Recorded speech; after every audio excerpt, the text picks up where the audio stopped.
පේනවද? හඳ. වීඩියෝ එකට නම් හඳ හරියට පේන්නේ නැහැ. ඒත් හොඳට හඳ පායලා තියෙන්නේ.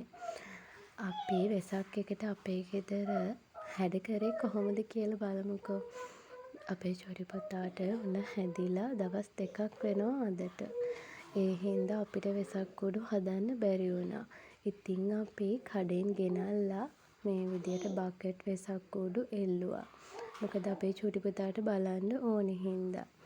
හැම පෝයකටම හැම වෙසක් පොසොන් පෝයවල් වලට වෙනදට නම් අපි වෙසක් කුඩු ගෙදර හදනවා. මේ පාර කරගන්න බැරි වුණේ චුටි පුතා අසනීපෙන් ඉන්න හින්දා. පේනවද? අපේ චුටි පුතා වැටේ එල්ලිලා වෙසක් අසිරිය බලන හැටි. ගිය පාරේ ගෙනාපු බකට් ටිකක් තිබුණා.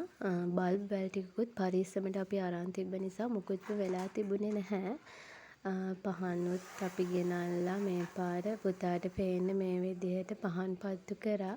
එයා මේ දැන් බලාගෙන ඉන්නෙත් අපි මේ බිම පේමන්ට් එකේ තියලා තියෙන පහන් දෙකක් දිහා.